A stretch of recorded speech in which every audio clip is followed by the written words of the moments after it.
Assalomu alaykum sadoqashlar. Mana salomat eshitib o'tiribman.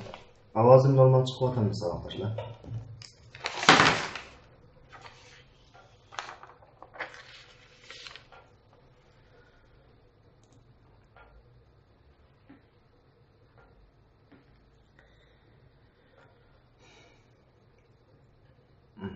Bo'lsa darsni boshlaylik. Biz dars boshlashdan ilgirki darslarni qisqacha bir xulosalaylik avval. Biz ilgirki soatlik darsimizda tafsir yo'llarini, manbalarini, tafsir qiluvchi o'zining tafsirida tayinlangan manbani ikki xilga bo'lgan to'q. Birisi tafsir qiluvchi o'zining tafsirida ya Qur'onga tayinib turib tafsir qiladi, yoki hadisga tayinib turib tafsir qiladi, yoki sahobaning so'ziga tayinib turib tafsir qiladi va yoki endi ala ixtilofli ulamo, ya'ni ulamoning eng oxirgi ixtilofda tabiinlarning so'ziga tayinib turib tafsir qiladi. Bu to'rt manbaga tayinib turib qilgan tafsir, bu to'rt xil manbaga tayinib turib qilgan tafsir bil ma'sur deb ataladi. Bu turuqut tafsirininki birinchi yo'li degan to'q. Ikkinchi yo'li ise tafsir bir ra'y yoki tafsir bil ijtihod degan to'q. Bizda birinchi yo'ldan chiqib ketmagan. Tafsir bil ma'surininki men bayatdan deganimdek asoslanadigan manbasi to'rt turlik bo'lib, Qur'on bilan tafsir qilish, Qur'onni Rasulullohning hadisi bilan tafsir qilish deb kelib, Qur'on bilan tafsir qilgan vaqtda qanday shaklda tafsir qiladi? Biz bu to'g'rida qisqacha tushuntirish berdik. Qur'onning bir o'rinda ijmoliy bayon qilingan mazmun, yana bir o'rinda tafsiliy bayon qilinadi.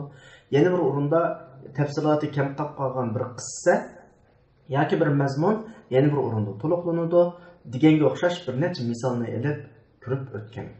Undan keyin hadis bilan tafsir qiladigan bobga kelgan vaqtda hadis to'rt yo'l bilan Qur'onga bog'lanadi. Mush asosda tafsir qiladi.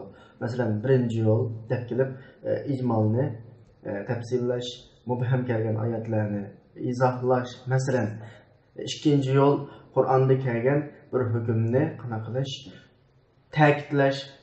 Uchinchi yo'l Qur'oni Karimdagi ben produktman hozir ekranga chiqaryapman. Mana birinchi yo'l desa, Qur'onda ijmoliy keltirilganlarni hadis tafsiliy bayon qiladi. Qur'onda mushkil bo'lib qolgan, tushunish qiyin bo'lgan mazmunni izohlaydi. Qur'onda am kelganni xoslaydi. Qur'onda mutlaq kelganni qanday qiladi? Qaytlaydi. Bu hadis bilan Qur'onni tafsir qilishning birinchi yo'li bo'lgan.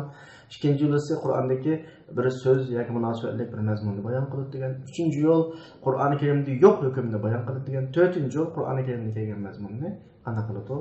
Ta'kidlaydi degan. Mana to'rt xil shaklda hadis Qur'onni tafsir qiladi. O'zimizning gapiga qaytsak, tafsir bil ma'sur manba jihatda to'rt nuqtaga asoslangan bo'lib, buning birinchisi Qur'onni tafsir qilish o'tdi.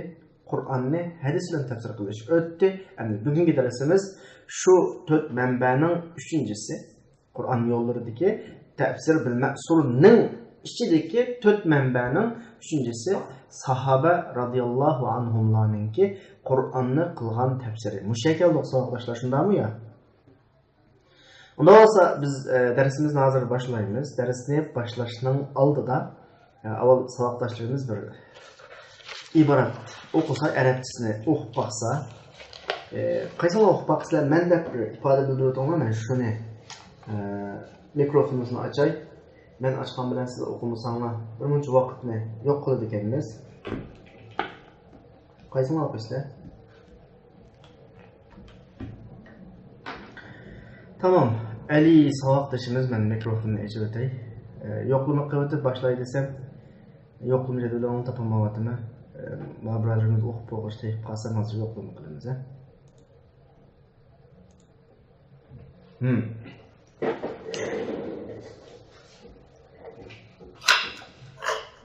Assalamu alaykum. Bismillahirrahmanirrahim. ثالثها تفسير الصحابة رضي الله عنهم. قال ابن تيمية رحمه الله تعالى: وحينئذ إذا لم تجد التفسير في القرآن ولا في السنة رجعت في ذلك إلى أقوال الصحابة، فإنهم أدرى بذلك لما شاهدوا من القرائن والأحوال التي اختصوا بها، لما لهم من الفهم التام والعلم الصحيح، لا سيما علماؤهم وكبراؤهم.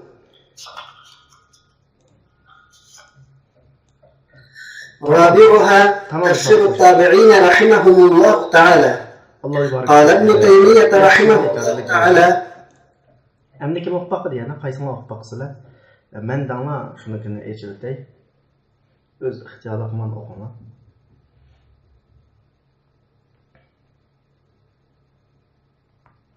Kim muvaffaqıdır? Okuduğalla qatar boyunca, red boyunca astağa bir mən oxuyman deb ifadə bildirəm. Şu qatar boyunca mən məkə onu eçiltey. Kim okuydandı mən imkanə yerdim?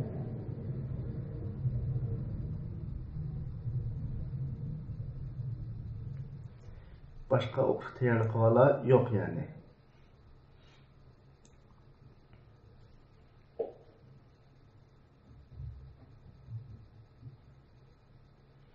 Tamam. Doğrusa Reyhan Gül ben sizinkine icra ettim. Yine başka okuyduğu Allah olup kalsa ben de yazıp koyuyorlar ben şununkine icra ettim ya. Okuyan da siz.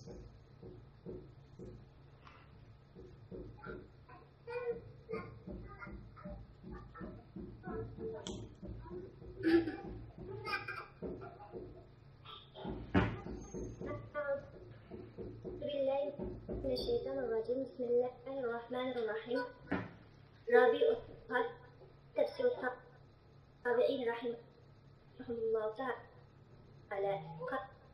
Qala İbn Teymiyye rahimahullah ta'ala: "İzâ lem tefsir fil Kur'ani ve la fi sünneti ve la vecedtehu an istihâdet. Fakat جاء كثير من الأئمة في ذلك إلى أقوال التابعين كمجاهد بن جبر فإنه آية تفسير، وكسعيد بن جبير وإكرام المولى والحسن البصري ومسروق بن الأجدع وسعيد بن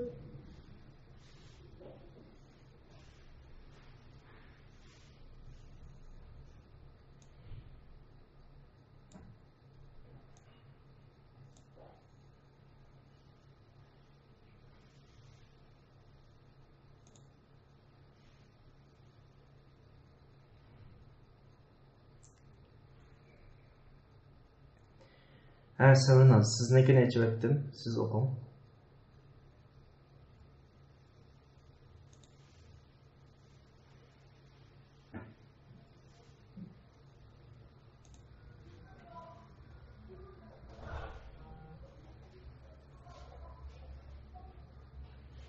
Assalamualaikum. Awazım çıkıyor.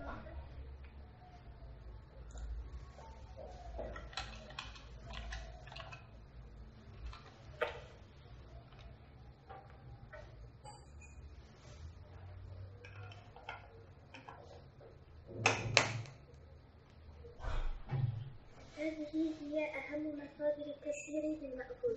حكم التفسير بالمأثور: يجب الأخذ بالتفسير بالمأثور ولا يجوز العدول عنها إذا صح والله أعلم.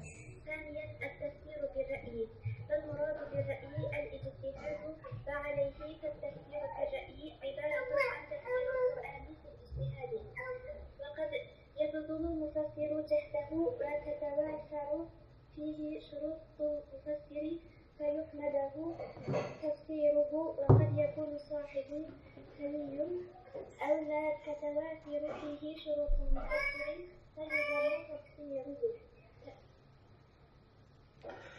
Tamam, Allah razı olsun.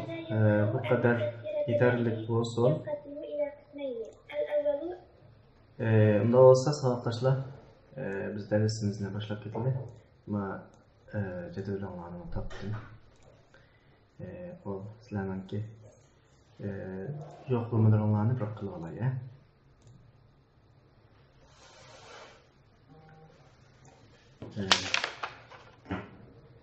Bo'lsa shu bala bir ba degan raqamni aytib o'taman. Abdulaziz Izdan, Abdurrazzaq, Abdusalam Khalil, Adil Zirek, Mutallib Musa, Musajan Hasan, Abida, Ayşe İslam, Amine Muhammed Emin, Dilnur, Havanisa, Khurshida, Mehriban, Nuriman, Raziya Muhammed, Reyhangul, Safiye, Sarnaz, Süreyya, Sözük, Zühre, Suliman Tohti, Teslime, Amine, Melike, Ali Emin, Musfire, Selman, Alican, Kerime, Ruşengül, Aman. Musa arkadaşlar, bağla bağdır, rakam birlikte olun.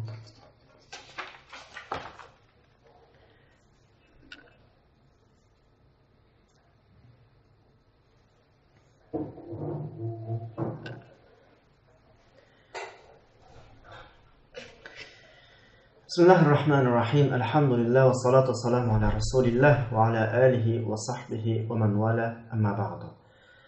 Hürmetli arkadaşlar, biz dersimizden 5'ine sözlep kelgендek Turuqut tafsirininki birinci yolu, yani tafsir bil-Ma'sur'ның içindeki tafsir menbelerininki üçüncüsü kelgende. Üçüncü tafsir menbesi Abdur rahimehullah mana şekilde ifadeladı. Thalithuha, yani üçüncüsü tefsiru sahabe radıyallahu anhum. Sahabe radıyallahu anhumların tefsiri. İbn Teymiye rahimehullah deydi ve hine izin ma kitabının oturusu oğaçqa şu gap şu oturulan başlangan. Gapning 5-ni modu sana Qur'onni tefsir qilishning birinci menbesi Qur'on bilan bo'ladi. Agar Qur'ondan ma'lum oyatning tafsirini shu Qur'ondan topolmasang, shu vaqtda Rasulullahninki hadislaridan izlaysa, uni mu topolmasang, vahiyna izindagini shu vaqtida agar sen ma'lum tafsirini Qur'ondan topolmasang va sunnatdan mu ham topolmasang, bu tafsir haqida sahobalarning so'ziga murojaat qilsa. Chunki tartib shu. Nimishqa? Çünkü فَاِنَّهُمْdeki فَمُ illetini ifadeleydi, innemu ma'runda illetini ifadeleydi. Şu başka kuşapılan kelisini. Çünkü bu tefsirini en obdan bildiğinler. Edra ismi tefsilemez mi? En obdan bildiğinler. Nimişka? Lima şaheduhu. Muşorundaki tayyağın tercüme cihettiğinin bazı değişik noktalar olsa depmağay. Limadaki ma şaheduni meslerge aylandırıldı. Ma'yı mesler deb anlagan bo'g'aytanglar. Lima shahedu ma shaheduni meslerge aylandırıldı degan gap savatdoshlar. Grammatikadagi har nokta sizning tarjimaningda ifodasini ko'rsatish kerak. Ya'ni tarjima qilgan vaqtda buni mesler shaklida tarjima qilasizlar degan gap. Mesler shaklida tarjima qilgandan keyin shahedu degan fe'lning tigidagi ko'plik shaxsni ayirib chiqarib olasizlar. Shuna olganda arab tahlil qilsak li mushahadatihim degan shaklda tahlil qilinadi. No'g'anda buni uyg'urcha tarjima qilgan vaqtda ularning shunama qarina, ya'ni ular shunga xos bo'lgan qarina ahvollarni ko'rganligi uchun ma shaklda tarjima qilsanglarmi bo'ladi, bu bir shakl. Yoki lima shahadudiki ma minal qara'in vel ahvallan bağlanıdı. Minning munosabati bilan min ashu madin bayon bo'lib, mane qara'in ve ahval mavlaga qo'shib o'timiz tarjima qilgan vaqtda ular nurg'un qarinlarni va ahvollarni ko'rganligi uchun bu ahvolga bular xos degan ixtisosi degani sahobalar shu bir afzallik borki Rasululloh bilan hayotida birga yashab nurg'un birga ko'rgan boshqalar ko'rmaydi. Mana shaklda tarjima qilsanglar bo'ladi. Umuman nima uchun Qur'ondagi ma'lum tafsirini Qur'ondan topolmaganimizda, hadisdan topolmaganimizda sahobalar qaytaman desa, chunki sahobalarda shunday bir afzallik bor. Alohidalik borki, boshqalarda yo'q. U o'zimi Qur'on tushgan 23 yillik hayotga shahid bo'lgan. Bu bir sabab. İkinci sabab velima lahum min al-fahmi tam. Ve ulardaki tuluk bir tushunch bo'lganligi uchun limadagi lam yani o'xshash uchun ifodalaydi. Min al-fahmi tam ma'ning bayon bo'lganda ularning tuluk tushunchisi bo'lganligi uchun va to'g'ri bilimi bo'lganligi uchun xususan lasima degan gap sima xususan ularning ichidagi ulamolar va cho'nglar texmo shunda. Bu jihatda boshqa har qanday bir davrning kishilariga selishtirg'uli bo'lmaydigan darajada sahobalarning nimasi bor, alohidaligi bor. Shunga tabiiyki, agar bir oyatning tafsirini Qur'ondan topolmaganimizda yoki hadisni topolmaganimizda sahobaning so'ziga qaytishimiz aqlga muvofiq. Shuning bilan 3-chi manba tugidi. Tafsir bil ma'suriningki 4 manbasi bor dedik ya.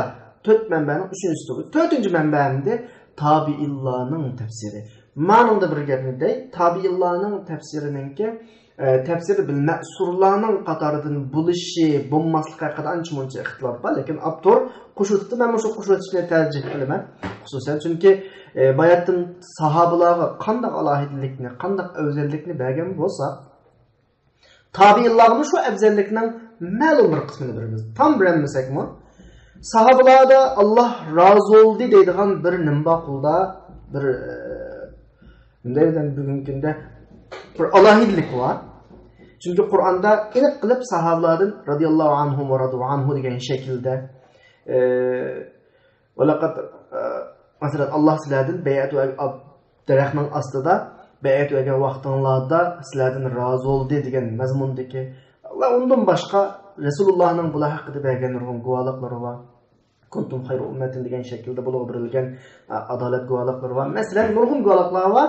Tabiinlardimi bu guvohliklar bo'lmagan taqdirdami mushu guvohlikka ega sahobalarda o'qigan bo'lg'achqa, tabiinlar o'zining ma'lumotini shu sahobalardan olgan bo'lg'achqa, shu tabiinlardan keyingi kishilarda yo'q, alohida tabiiy tabiinlarda bor. Shunga bir-birlik ulamolar gerçi tabiinlarning sahobalar dikidek afzallik yo'q, alohidalik yo'q.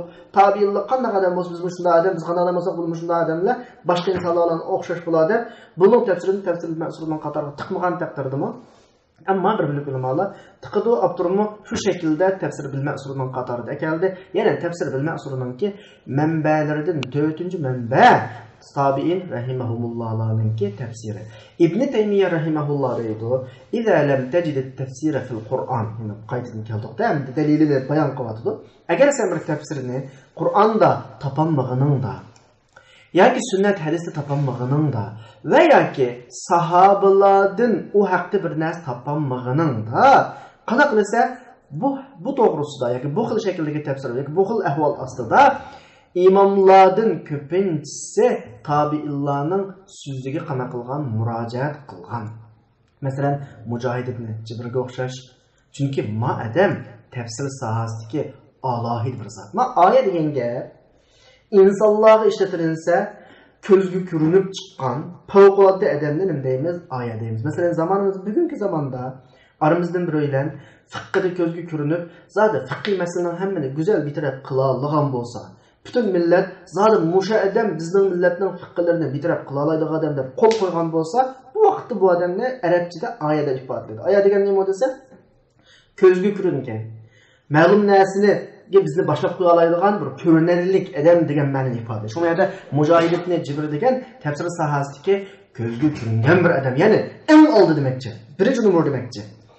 Uni boshqa Said ibn Jubayrga o'xshash, Ibn Abbosning mavlosi Ikrimga o'xshash, Ata ibn Abi Rabah o'xshash, Hasan al-Basriga o'xshash, Masruq Ajda, Said ibn Musayyib, Abil Aliya, Rabi ibn Anas, Qatada va Dahak ibn Muzahib va undan boshqa tabiin va ular aytishga ondan keyin ulamolar o'xshash. Diqqat qilsanglar, yuqorida o'qilgan ismlarning hammasi biz sahobalarning ichidagi mufassirlarni, masalan, Ali radhiyallohu anhuning ismini tilga oldik burun, Ibn Abbos radhiyallohu anhuning ismini tilga oldik, Ubay ibn Ka'bning radhiyallohu anhuning ismini tilga oldik. Ondan başqa nurg'un sahobaning ismini tilga oldik. Shu yuqorida tilga ilingan tabiin imomlarimiz ko'pincha shularning shogirdi bo'lib chiqdi. Ya Ibn Abbosninki, ya Ubay ibn Ka'bninki, ya Ibn Mas'udninki shularning birisi. Endi demak, yuqorqi 4 manba Qur'on tafsir qilgan vaqtda Qur'onga tayinish, Qur'on tafsir qilgan vaqtda hadisga tayinish, Qur'on tafsir qilgan vaqtda sahobalarga tayinish, to'rtinchisi tabiinlarning tafsiriga tayinishdan iborat 4 manbani markaz qilgan bu ahvol tafsir bil ma'sulninki eng muhim manbalarining birisi. Endi mashta shaklda kelgan tafsir daraja jihatda qanchalik o'ringa ega, bunda tafsirni qabul qilamizmi, qilmaymizmi, buning hukmi nima desa, kis avtor aytadi, yajibu al-akhdhu bit-tafsir bil-ma'sur. Ya'ni tafsir bil-ma'surni elish, tutish, unga amal qilish vojib. Uningdan chiqib boshqa bir tafsirga chiqish to'g'ri emas. Ida sahha. Mushu gap bak muhim savoqdoshlar. Bizlarni jiq aldab ketayotgan narsa nima desanglar, tafsir bil-ma'sur deb turib, shu tafsirda ilinayotgan hadislarning isnodininki sog'lom bo'lmasligi, Zaybul Islomning kelib qolishi, To'qilmul Islomning kelib qolishi, Ibn Abbas radhiyallohu anhu uni debdi, Ibn Mas'ud buni debdi, Ibn Umar uni debdi degan nom ostida nurg'un yolg'on yovdaqlarninki ular nomidan tafsirlarda o'rin olishi mush bizni eng qiynaydigan narsa. Shunga tafsir bil ma'surga muomala qilgan vaqtda ida sahha shu nuqta bizga nisbatan eng muhim. Mush isnodni favqulodda xuddi hadisni biz sahih zaif deb qanday shaklda arif, qanday shaklda inchki muomala qilgan bo'lsak, tafsir ichidagi asarlarga shunday inchki muomala qilish kerak.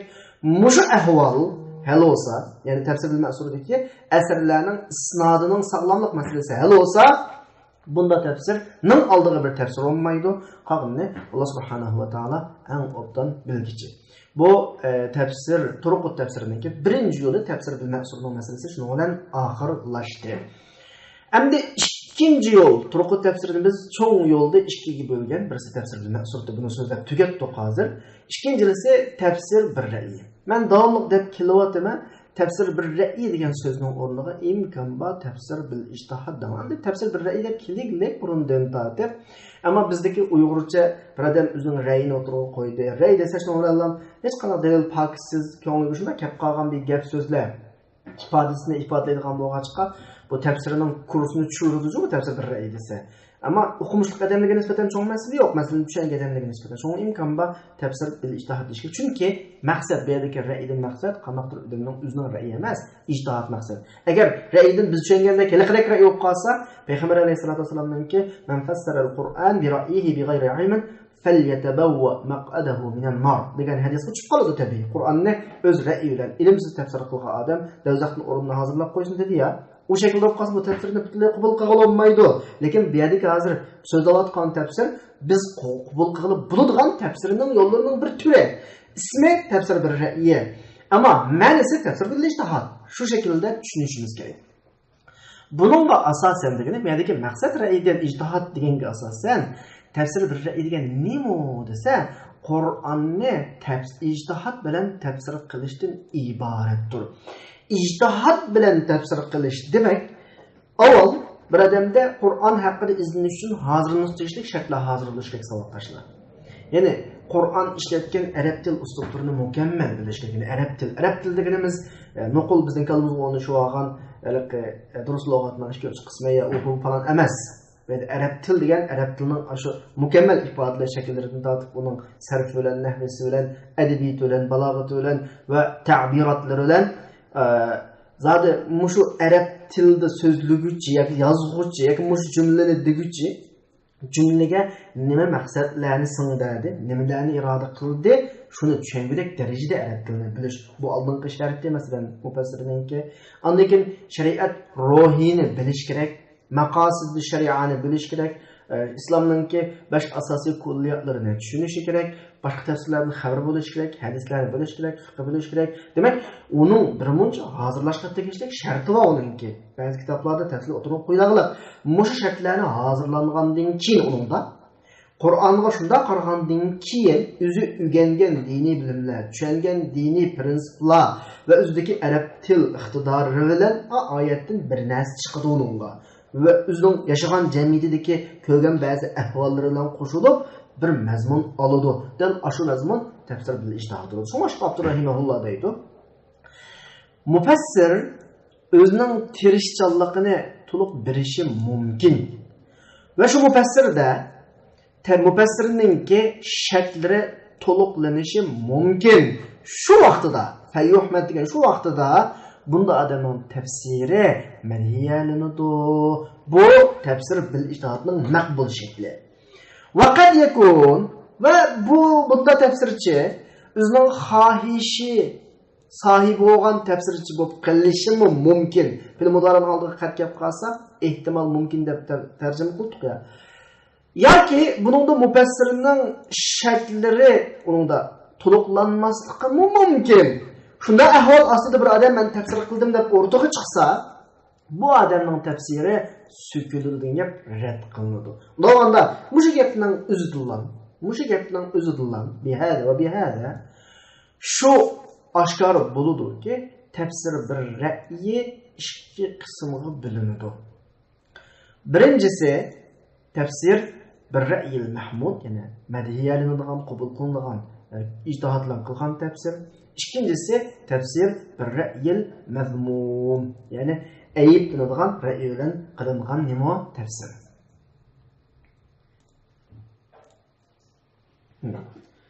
Qaytib keldim savoqdoshlar. Tafsir hisobda biz Turuqut tafsirininki ikkinchi yo'lida ketyapmiz. Tafsir bir ra'yda. Tafsir bir ra'yini bayatdan o'rgangan mazmun bo'yicha biz nechaga bo'ldik? 2 ga bo'ldik. Yani mufassirda tafsir salohiyati to'liq bo'lsa, shartlari hozirlangan bo'lsa, ijtihadini to'liq qilgan bo'lsa, buning tafsirini qabul qilamiz. Bunda tafsir bir ra'yil mahmud bo'ladi. Aksicha bunda mufassirning tafsir qilish salohiyati yo'q ekan, shartini hozirlamabdi va ko'z tegishlik tirishchanlikni ko'rsatmoqda bo'lsa, bunda tafsir bir ra'yil mazmum deymiz degan tuqya. Shuning birinchisi bo'lgan at-tafsir bir ra'yil mahmud. Bu qanday tafsir desa, bu Qur'ondan, Rasulullohning hadislaridan süzüp elingan tafsir deydi. Gerçi bu ijtihadlan bo'lgan tafsir olsa-mu, tafsirning ruhi Qur'ondan elinadi, Rasulullahning hadislaridan elinadi. İnşallah aldığımızda o'qiydigan bir necha kitob tugagandan keyin biz ma'lum tafsirlar qilamiz, hadislarni o'qiymiz. Shu vaqtda hadislarni Qur'on izohlagan vaqtida garchi og'zimizdan chiqayotgani oyatni o'qib lekinde qilayotgan tafsirdek hadislarni o'qib bilan izohlayotsak, buning sharhisini o'zimiz qilayotgandek bir ahvol bo'lgan bilan, lekin so'zlayotganning hammasi ma'lum oyatga asoslanib, ma'lum hadisni kallamizga o'zimiz akib turib davotgan bir ahvol bo'ladi. Aldığımız yukarımız inşallah. Muşadel muşşıklı şekli. Ve bu tefsirinin sahibi Arap dilini bildi deydi. Yani tekrar eskertip koyuyorsa arkadaşlar. Arap dilini bildi demek. Zarabe Zeydun emreni bildi demek emez. Ya ki ismi falan, Mesmukal Kerim degen iki kız paranlış emez. Bir adamın paranlış ağalığını Arap dilini bilgenlik emez. Arap dilinin bir tehlili bir şekli var. Cümle tehlil kılalaydıgan, cümleden abdurun digücünün məqsini düşünüp alalaydıgan. Yani dedim ya bayatın, Arap dilinin tabiratları, sarfları, nahvileri, balagatları, edebiyatları ve bir neçə nəsr var onun içinde. Muşula bilen bilgen adam Arap dilini bilgen buludu. Şuna başka koşup koydu abdurun keynege, Arap dilini bilgücü bolsa dep bulup, Arap dil uslublarından haberdar bolsa, qaranlama gapga ve şeriat prinsiplerini bilgen bolsa. Prinsipleri derken şeriatninki kulliyatlar oludu. Şeriatning maqasidlari oludu ve usul qoidalar oludu. Muşularni bilgen bolsa, bu tafsir nim buludu? Tafsir bir ra'y al-mahmud oludu. Endi bu xil holatda, buna degani bu yerdagi biz yuqorida so'zlagan holatdagi mufassir o'zining tirishchanligini ko'rsatish kerak, ko'rsatadi. Barliq kuchini, musaodaning kuchini ko'rib chiqaradi Qur'on nasni tushunishda ve onun ma'nosini idrok qilib bilishda. Bu ahvolda nimaga tayinadi desanglar, tafsir bilmay asrida oyatni tushunishda oyatga tayinadi, hadisga tayinadi, sahobaning so'ziga tayinadi, tabi'in so'ziga tayinadi. Mana nimaga tayinadi desa, tilga tayinib turib, naslarga tayinib turib, shar'iy dalillarga tayinib turib tirishadi ko'rsatadi. Hamda Rasulullahning bir duosi bor, kitobning 5-chi oldu bor. İbn Abbas radıyallahu anhu'ga Allahümme faqqihhu fid-din ve allimhu at-ta'vil. Ey Allah, İbn Abbas'ın dinde faqih qilsa, tafsir o'rgatildi deya, İbn Abbas'ga qilgan bu duoninki tafsir iborasida yoki mushkil tafsirmishqa. Chunki agar oyatlardan tafsir qilgan bo'lib qolsa, oyatlardan tafsir qilgan bo'lib qolsa, hammadan o'xshaydi. O İbn Abbas'ga alohida bir narsa ügüttish ifodasini ifodalamaydi bu vaqtida. Rasulullohning boshqalardan farqli shaklda buningga tafsir ügesi Allah deb dua qilishi, nima boshqalarga bermagan bir nuqta. Boshqalarga bermagan nuqta degani bo'lsa, boshqalar bilmaydigan nuqta. Boshqalar bilmaydi degan gap. Ya'ni buning tafsiri anda boshqa biladigan oyatdan hadisdan chiqmaydi. Bu ayrım bir nokta degandek bir ma'noni ifodalashi mumkin. Shu boshqa Ibn Abbosga qilingan Rasulullohning bu duosi shu tafsir bir ijtihad ifodasini o'z ichiga olishi mumkin. Shunga turib aytadi, Rasululloh Ibn Abbosga shu bilan qilgan bir duo dal mushu tur shu bo'lishi mumkin, la'alla degani mumkin. Nenda duo qilganda Allohumma faqihhu fid-din va allimhu ta'wil degan so'z bilan qilganda shu duo shu turda bo'lishi mumkin. Endi va fihi bu haqda deydi. Bu haqda sahoba radhiyallohu anhumlarninki o'ttirida, sahoba radhiyallohu anhumlarning orasida oyatninki bir oyatning ma'nosi haqida ixtilof tushib qoldi. Har biri o'z ra'yini şu taqazzodagi ko'z qarashning taqazzosi bilan o'z ra'yini tutgan ahvol bor. Imom Zarkashi deganda, ya'ni sahobalarning sunnatda bunda ahvollar savoqlashlar. Bir o'tirib bir fikr chiqdi. Ali radhiyallohu anhu o'zining tushunchasi bo'yicha bir tafsirini chiqardi. Ibn Mas'ud radhiyallohu anhu o'zining tushungan tushunchasi bo'yicha yana bir tarafni tutdi. Mushuning o'zini nima ifodalaydi bilasizlar? Mushuning o'zi tafsir bil ijtihodlar tafsir qilsa bo'ladiganlikni ifodalaydi. Masalan, biz oldingi bir darsimizda bir misol oldik. Bir ayolninki homildor ayol, masalan 9 homilasiga 8 oy bo'lgan, 9 oy bo'lgan homildor ayolninki yo'ldosh vafot etdi. Vafot etgan necha kundan keyin u ayol yangitdi bo'lsa, bu ayolda ikki shart hazırlangan bo'ladi. Qanday ikki shart? Birisi homildor ayollar yengise iddet tuşattı. Bu yine Kur'an'da var. Bir ayet. Yeni birisi iri vafat tapkan ayal 4 ay 10 gün iddet tuttu. Bu bir ayet. İki ayet var. Bu ayal ma ayet kimi düşürdü? Ma ayet kimi düşürdü? 4 ay 10 gün iddet tutsun diyen ayet mi? Muş ayalga. Udulkin oldu çünkü o ayalın iri vafat taptı. Ve ulatul ahmal eceluhunna yeda'na hamlahunna. Hamildor ayallar yengigen hamallar iddeti tutuşudu. Degan ayet kimi bu ayol tutuşudu? Bu ayol iki ayetning qaysisini alıdı? Degan bir misal o'tdi oldingi bir darslerde. Buni Ali radhiyallohu anhu bilan Ibn Abbos radhiyallohu anhu boshqacha tushunadi, boshqacha fatvo chiqardi. Ibn Mas'ud radhiyallohu anhu va Abu Hurayra qatorliq bir necha sahobalar boshqacha tushunadi, boshqacha fatvo chiqardi. Mushuning o'zi nima ifodalaydi desangiz savoqdoshlar?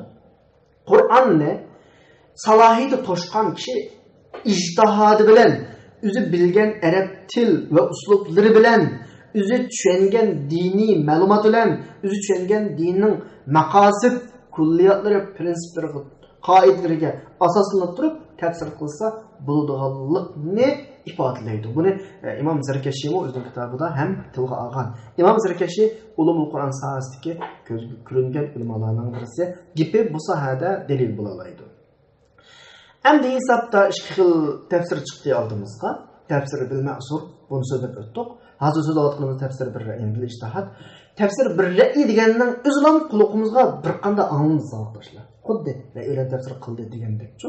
Bu nuqtadan buning aloqasi biz men nima deydigan bir savolga duch kelamiz. Ya'ni buni tafsir qilsa bo'lamdi deydigan-ku. Bo'ladi deb kivatimiz hozir qilib Abdurrahman deydi qaraylar.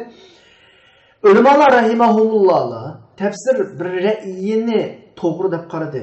Ammo hammasi mutlaq emas. Qanday tafsir bir ra'yi u allazi, ya'ni tilga tayangan degani uning ma'lum bir dalili bor demakchi.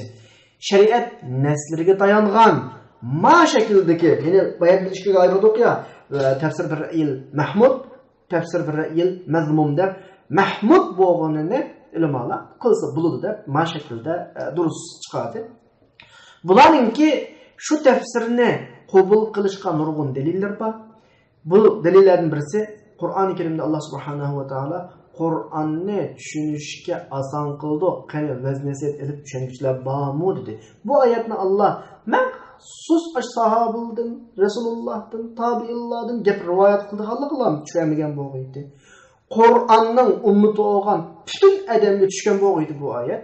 Her bir o'zi Qur'onga iymon etdim degan insonningki Qur'on haqida o'ylanib baqish, mulohiza yuzish ve tushunginiga amal qilish haqqi bo'ladi. Buning hammasi nima bo'lsa, ijtihodga ochilgan bir yo'l deb qaraydi ular. Bu bir dalil. Ikkinchi dalil Efela yetedebberunel Kur'an em ala kulubun aqfaluha. Ayetni ilgirki ayetler okşaş ma'nodagi ayet. Yani ular Kur'an hakkında o'ylanib bakmamdı yoki qalblariga becha serildi. Masalan, unda boshqa bir oyat kitabun anzalnahu ilayka mubarakun. Biz sizga tushirgan kitob, muborak kitob. Depilib oxirida liyadabbaru ayatihi. Ular uning oyatlari haqida tadabbur, tafakkur yurgizishi uchun bizga qaratilgan gap. Vel yetezekkeru ulul albab. Vaz nasihat el. Bularning hammasi nima o'zi? O'ylanib baqish, nasihat elish, Qur'on haqida muloyiza yurgizish, buning hammasi Qur'onning tafsirining ishini ochadigan oyatlar. Ya'ni undan boshqa oyatlar borki, bu oyatlar Qur'on haqida tafakkur yurgizishga, Qur'on haqida Qur'onning oyatlari haqida kallashilishga, vaz nasihat elishga chaqiradi. Bu deganlik tafsir bil ijtihodga Qur'onning o'zi ishni echib berdi deganlik. Bularning birinchi dalili savoqlashlar. İkinci delili bular bayatman azroq quturib o'tgan Rasulullohninki Ibn Abbosga Allohumma faqihu fid din va allimhu ta'wil deb qilgan duosini dalil qiladi. Dalil keltiradi. Nima ishqa? Agar tafsir naqligilan qarashli qo'yib qolgan bo'lsa, zodi tafsirni chuqur Qur'on bilan, Qur'onni hadis bilan, Qur'onni sahobaning so'zi bilan, Qur'on tabi'in so'zi bilan tafsir qilingan ish bo'lib qolsa, bu yerda Ibn Abbosga qilgan Ibn Abbosning o boshqalarga bir alohida. Rasululloh alohida duo qilgani Ibn Abbos boshqalarga cho'qim bu sahada yuqori turdi degan gap. Ibn Abbos boshqalardan yuqori turdi degan gap. Ibn Abbos boshqalar bilmaydigan narsani biladi degan gap. Bu deganlikning o'zi agar naql bildan bo'lgan bo'lib qolsa, hammadan biladi naqlni.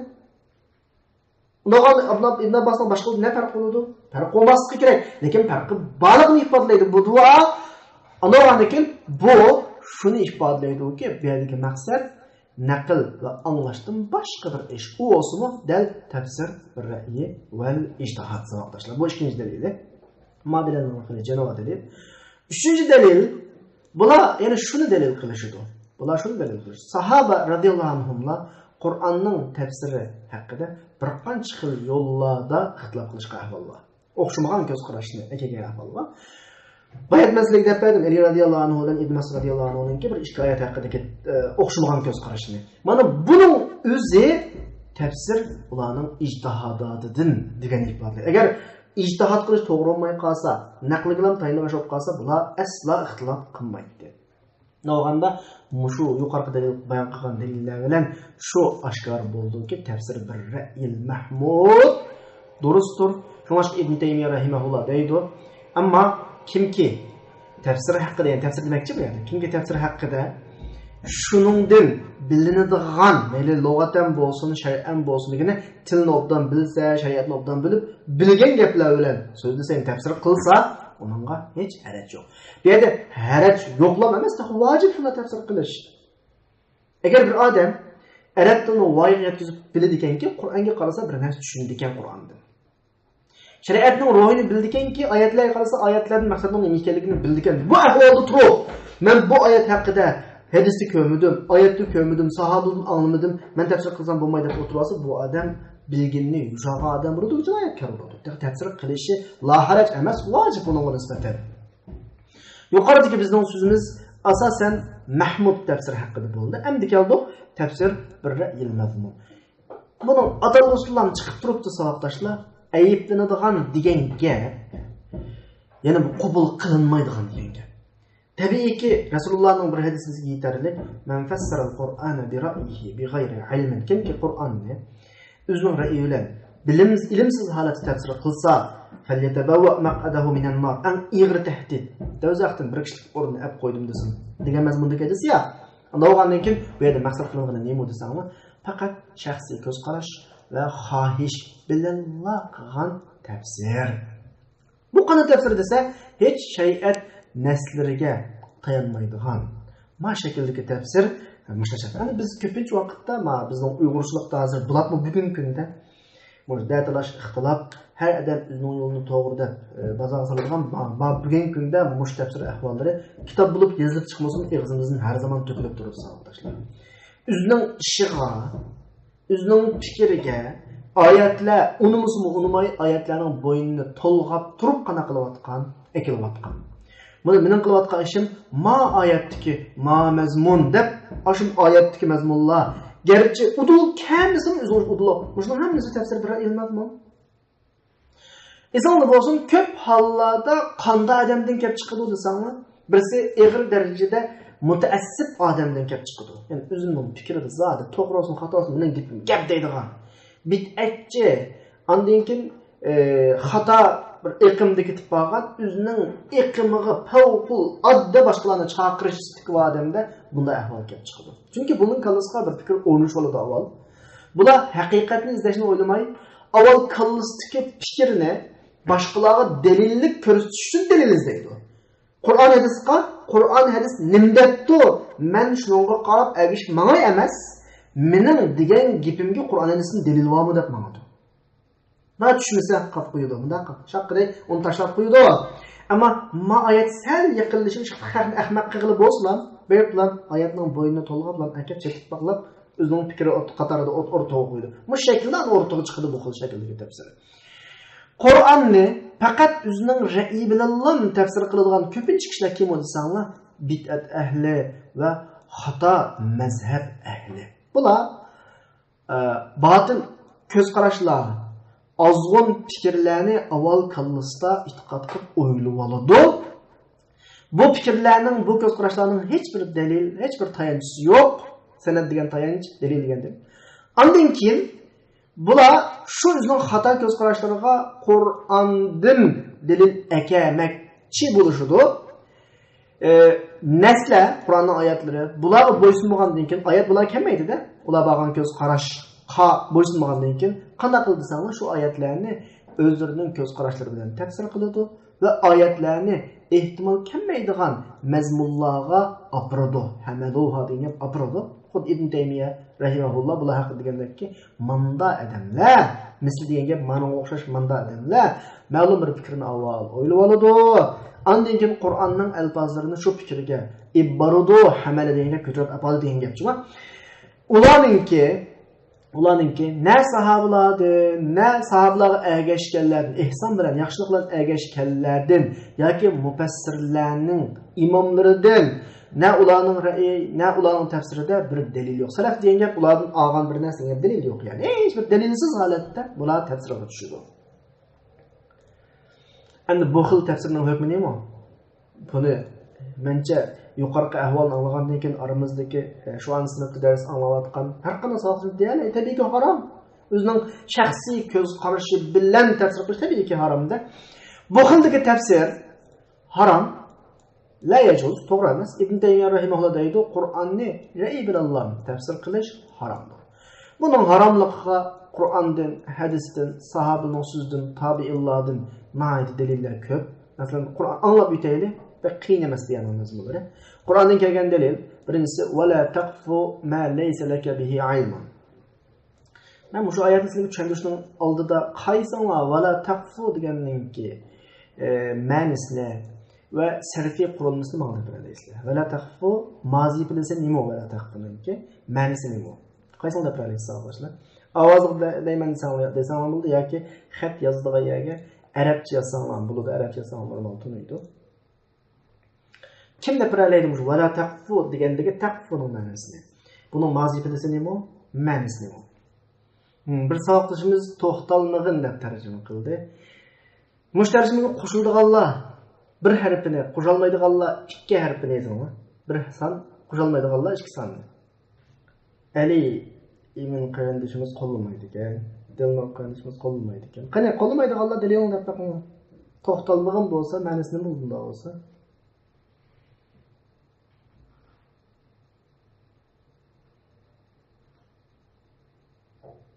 Musallam sen wala tujadil deb tafsir qildi.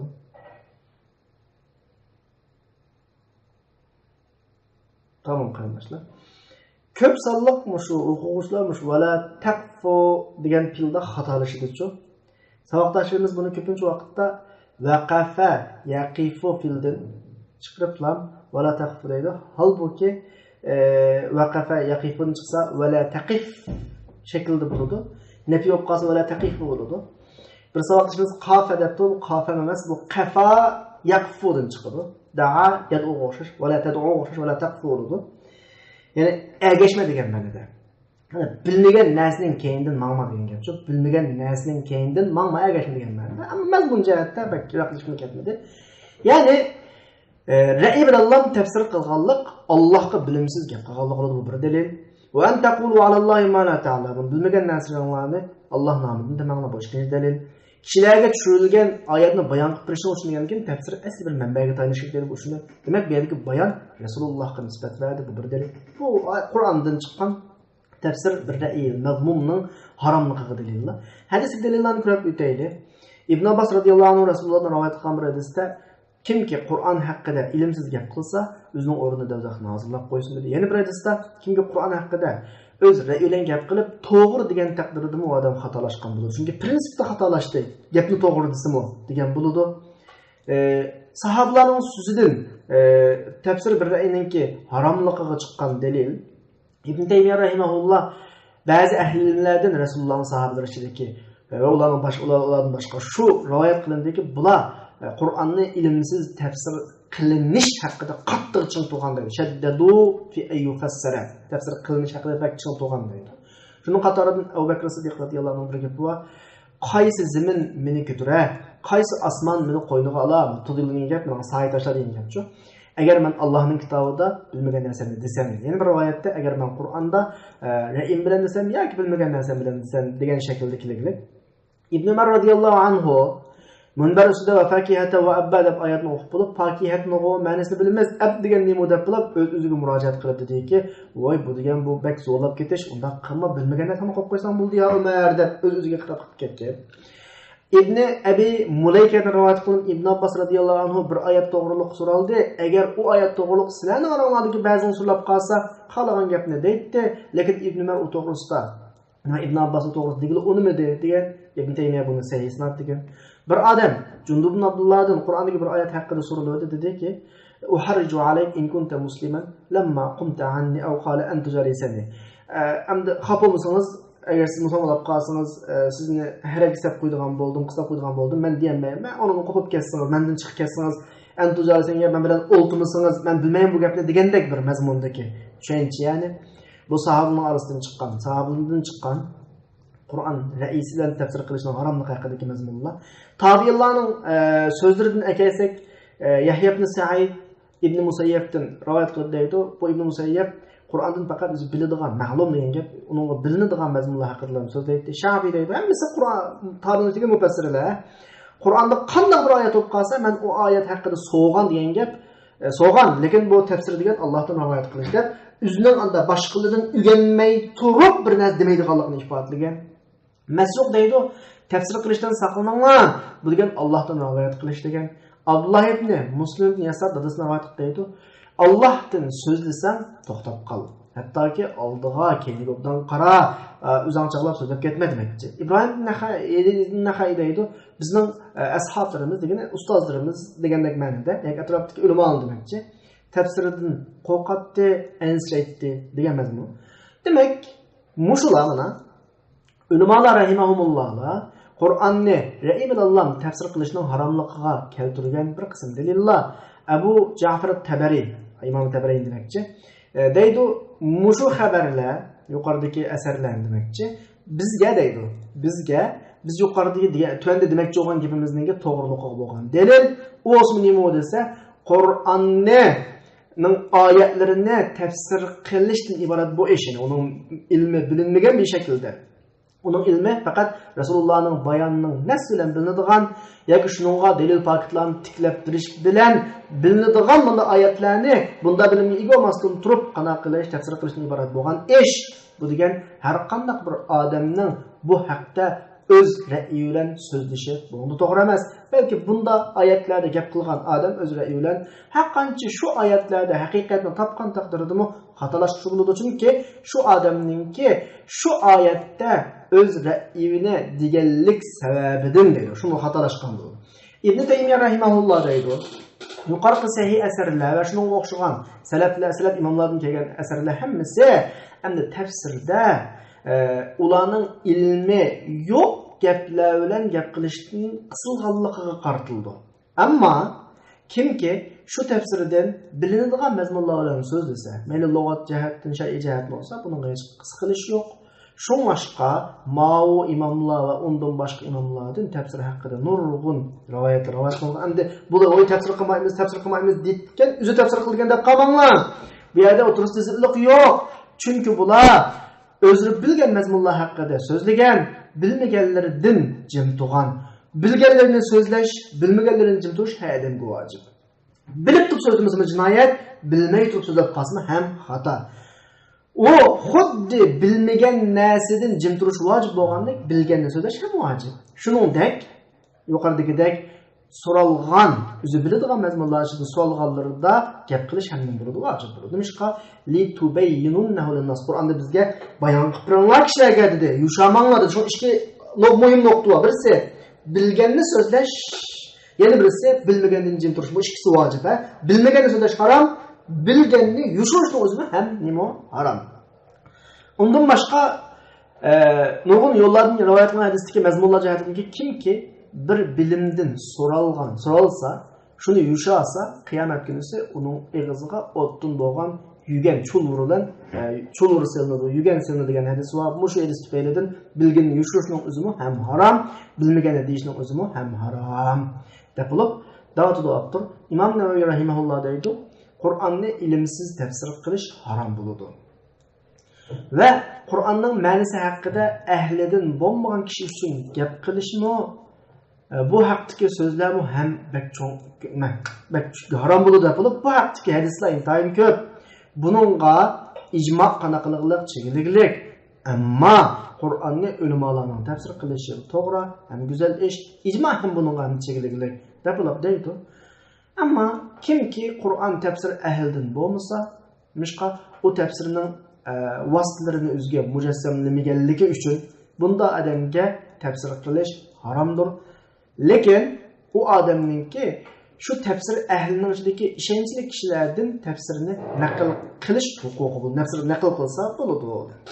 Gap asosan xulosani savolbashlar. Oxirgi mazmunlar, men yuqorida so'zlab bo'lgan mazmunlar dalillar ochqa siz ketdim. U yerning siz ketishdan ochiq bir ziyn yo'q.